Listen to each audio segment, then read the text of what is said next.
teman-teman, salam dan selamat berjumpa kembali dengan kami di channel Asal Omong dari pojokbebas.com. Topik pembicaraan yang akan kita diskusikan pada hari ini adalah tentang figur-figur populis yang digadang-gadang akan terlibat dalam kontestasi Pilpres pada tahun 2024. Ada 3 figur, mereka adalah Anies Baswedan, yang kedua Prabowo Subianto, lalu kemudian yang ketiga adalah Ganjar Pranowo. Ketiga figur ini kami angkat berdasarkan survei Litbang Kompas yang terakhir. Jadi ketiga nama ini menempati 3 urutan pertama figur yang dipilih oleh masyarakat. Ya. Teman-teman pojok bebas.com dalam channel Asal Omong, Pilpres masih 1 tahun lagi, namun riak pertarungannya sudah sampai pada hari-hari ini. Berdasarkan survei Kompas terakhir yang dirilis pada bulan Februari tahun ini, ada 3 figur populis.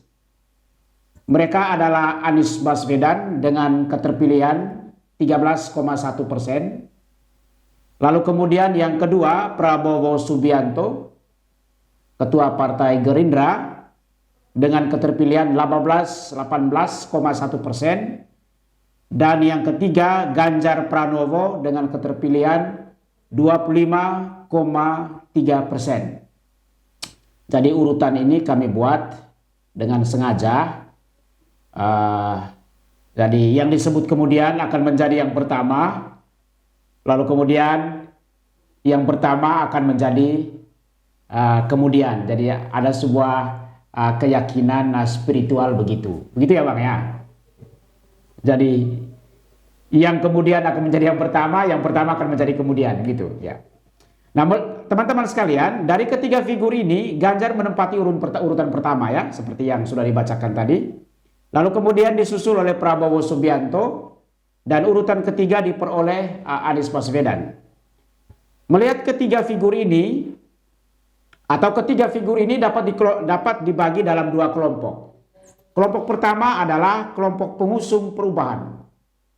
Mereka diwakili oleh Anies Baswedan. Jadi Anies Baswedan merepresentasikan kelompok yang tidak mendukung Presiden Joko Widodo saat ini. Mereka mengusung perubahan. Perubahan yang mereka maksudkan adalah antitesa dari apa yang sudah dilakukan oleh Presiden Joko Widodo. Mereka tidak akan melakukan apa yang telah dilakukan oleh Presiden Joko Widodo. Meskipun hal ini dibantah berkali-kali oleh Partai Nasdem yang mengusung Anies Baswedan. Jadi menurut mereka tidak mungkin koalisi mereka akan menolak semua apa yang sudah dimulai oleh Presiden Joko Widodo. Tetapi persepsi masyarakat berbicara lain, yaitu bahwa memang kelompok ini mewakili kelompok perubahan, dan perubahan yang mereka maksudkan itu adalah sesuatu yang sama sekali berbeda dari apa yang sudah dilakukan oleh Presiden Joko Widodo, dan bahkan tidak melakukan atau tidak melanjutkan apa yang sudah dimulai. Dan memang teman-teman dari channel Asal Omong ini, Anies Baswedan dalam hal ini memiliki track record yang jelas dalam soal itu ya, soal tidak melanjutkan apa yang sudah dimulai. Selama menjadi Gubernur DKI Jakarta, banyak program baik yang telah dimulai oleh gubernur sebelumnya, namun tidak dilanjutkannya. Dan bahkan ia sendiri tidak merealisasikan apa yang direncanakannya. Jadi dia tidak melanjutkan apa program bagus yang sudah dimulai, itu satu. Lalu kemudian yang kedua, bahkan ia tidak merealisasikan apa yang sudah direncanakannya sendiri. Jadi banyak program-program, banyak janji-janji yang ia sampaikan pada saat kampanye, namun ketika ia menjadi gubernur, ia tidak merealisasikannya. Ya, teman-teman bisa membaca itu di berbagai macam berita. Ia menyimpang dari apa yang sudah dimulai dan dari apa yang direncanakannya sendiri. Ya. Basis sosial dari kelompok yang direpresentasikan oleh Anies adalah kelompok identitas. Jadi Anies sendiri sudah menyatakan bahwa ia tidak pernah berbicara tentang politik identitas. Namun semua kita tahu juga ia didukung oleh kelompok pengusung identitas dan ia tidak berkomentar mengkritisi politik identitas tersebut. Ia terkesan memanfaatkan sentimen identitas yang digaungkan oleh kelompok-kelompok tersebut. Kelompok kedua adalah kelompok yang mengusung keberlanjutan. Mereka mengusung keberlanjutan pembangunan yang sudah dimulai dan diletakkan dasar-dasarnya oleh Presiden Joko Widodo saat ini. Kelompok ini diwakili oleh Prabowo Subianto dan yang kedua Ganjar Pranowo. Prabowo Subianto akhir-akhir ini mengekspresikan kedekatannya dengan Presiden Joko Widodo. Dalam banyak kesempatan, ia bahkan terus memuji kepemimpinan Presiden Joko Widodo. Ia takjub dengan kepemimpinan Presiden Joko Widodo. Namun, teman-teman pojok asal omong, Prabowo Subianto memiliki irisan dengan Orde Baru. Lebih khusus lagi dengan keluarga Cendana. Meski tidak bisa dibuktikan, tetapi para aktivis tahun 98 masih mencurigai bahwa Prabowo Subianto baik langsung maupun tidak langsung terlibat dalam berbagai macam persoalan atau konflik sosial yang terjadi pada tahun 1998. Semua kita tahu Presiden Joko Widodo adalah antitesis dari Soeharto dan banyak cerita kebijakan Presiden Joko Widodo diduga merugikan usaha ekonomi keluarga Cendana. Dapatkah Prabowo Subianto membebaskan diri dari politik Cendana dan murni berorientasi pada politik pembangunan yang dilakukan oleh Presiden Joko Widodo saat ini? Ini pertanyaan untuk kita. Selain Prabowo, kelompok pengusung keberlanjutan juga diwakili oleh Ganjar Pranowo. Sampai kini dalam setiap survei, Ganjar selalu menempati urutan keterpilihan yang paling tinggi dari kedua figur yang lainnya. Ganjar adalah kader militan dari PDIP, Partai Demokrasi Indonesia Perjuangan. Kita semua tahu PDIP adalah korban dari Orde Baru. Ya, dengan demikian Ganjar sebagai kader militan PDIP adalah satu-satunya figur murni yang dapat mengusung keberlanjutan kebijakan Presiden Joko Widodo. Ganjar tidak memiliki ikatan moral dan politik dengan Orde Baru dan juga keluarga Cendana. Sampai di sini pilihan utama kelompok yang mengusung keberlanjutan seharusnya pada Ganjar Pranowo. Ganjar Pranowo dapat dipercaya melanjutkan apa yang sudah dimulai oleh Presiden Joko Widodo saat ini. Perubahan-perubahan harus dicapai dengan melanjutkan apa yang telah dimulai, bukan sebaliknya meninggalkannya. Jelaslah dari ketiga figur itu, Ganjar Pranowo adalah satu-satunya figur yang tidak memiliki irisan dengan Orde Baru. Ia adalah pengusung multikulturalisme dan keberagaman. Ia adalah sosok populis yang selalu berusaha mendekatkan dirinya dengan masyarakat. Jadi itu teman-teman sekalian, tiga figur yang kita ulas dalam channel Asal Omong pada saat ini. Dan telah menemani kita semua pakar asal omong yaitu Bang Julius Salang. Mari kita mendengarkan apa komentar beliau mengenai tiga figur ini. Ya Bang, silakan Bang.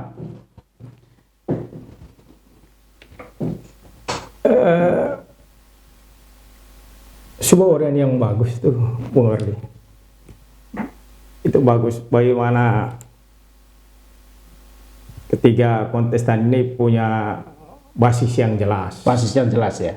Orientasi politiknya juga jelas ya. Orientasi politiknya jelas. Tapi kita mulai bahas dulu tentang Bung Anies Baswedan. Bung Anies Baswedan kalau memang kita lihat orangnya sangat santun, ya. Sopan. Kata-katanya bagus ya. Kata-katanya bagus. Teratur ya. Santun. Dan sudah jelas bahwa pengusung dia orang-orang ya kalau dibilang antitesis dari sikap Anies Baswedan sendiri. Iya. Jadi Anies Baswedan bukan hanya antitesis dari Presiden Joko Widodo dan seluruh orientasi pembangunannya. Ya. Tetapi dia sendiri adalah antitesis bagi dirinya sendiri. Bagi dirinya sendiri. Bagaimana menjelaskan itu, Bang? Karena kita melihat bahwa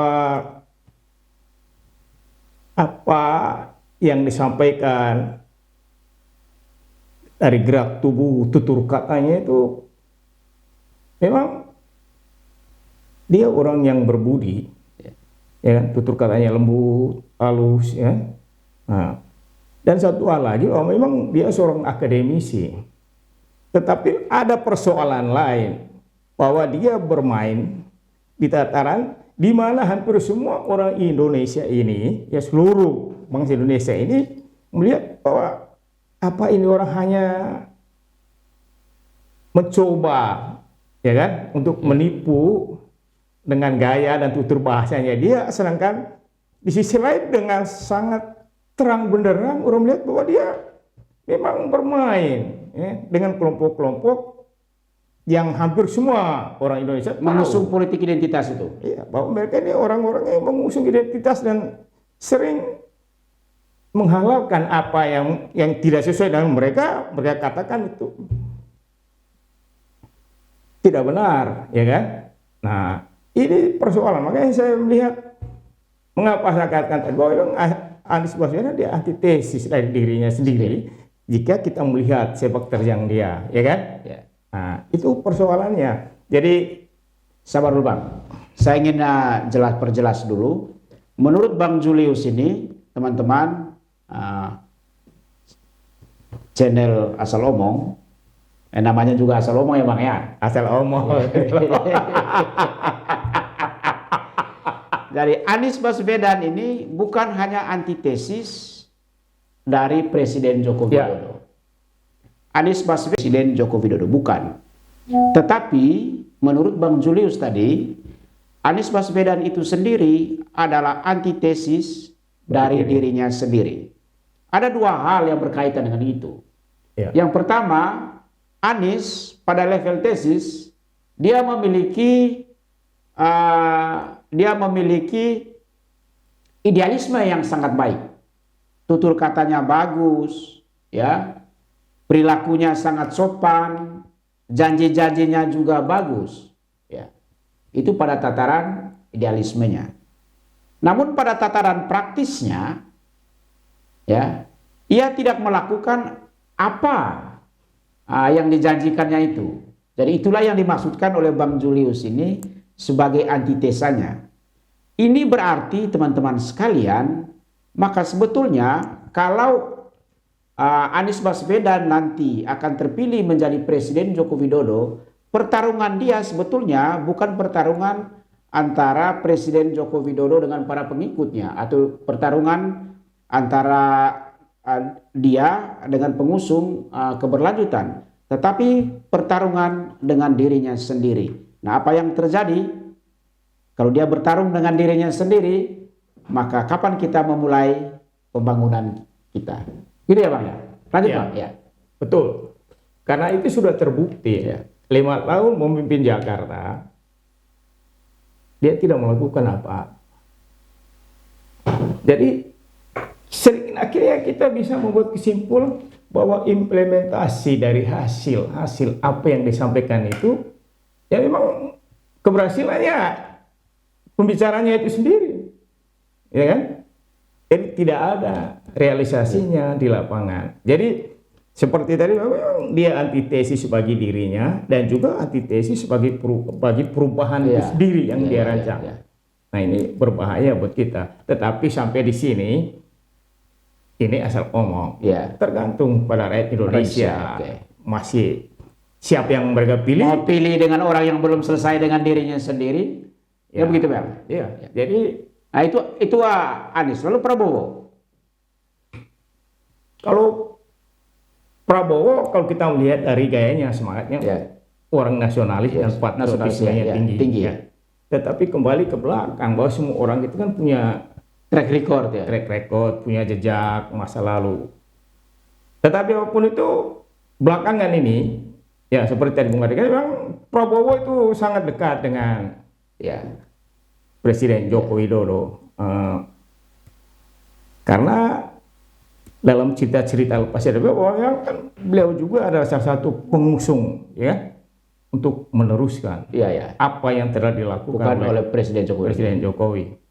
Tetapi kembali ke soal tadi, semua orang punya track record, punya masa lalu.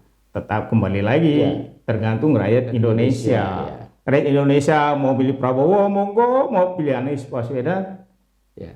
monggo saja. Tetapi apapun itu kita melihat, kalau lihat dari semangat, Prabowo Subianto melebihi umurnya, semangat beliau itu.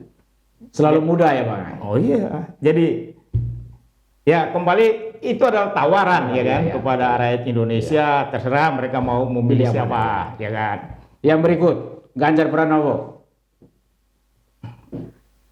Ya kalau kita tadi mendengar ulasan yang disampaikan Bu Ari, kayaknya Ganjar Pranowo tidak punya beban masa lalu. Ya, dia anak muda, energik, ya kan, dan pergaulannya juga bebas. Ya, dalam hal ini dia tidak membuat jurang pemisah Dengan masyarakat, terhadap masyarakat, terhadap pengusaha, terhadap penguasa. Jadi, tetapi persoalannya lagi kembali ke soal tadi, apakah rakyat Indonesia setuju dengan figur seperti itu ya. Ganjar Pranowo? Terserah rakyat Indonesia untuk memilih. Tapi kita hanya omong-omong, saya rasa Pojok Ebajo menawarkan pilihan-pilihan seperti itu sehingga kita bisa berbagi. Siapapun yang kita pilih itu demi keberlanjutan dan keberlangsungan dan keutuhan NKRI ini. Itu yang penting dan Bang, itu yang harus dipikirkan. Kita kunci di sini pembicaraan ini Bang, pada kalimat terakhir. Bahwa figur yang harus kita pilih adalah figur yang dapat memastikan keutuhan bangsa dan negara ini. Figur yang dapat melanjutkan semua apa yang baik yang sudah dilakukan oleh pemerintahan sekarang.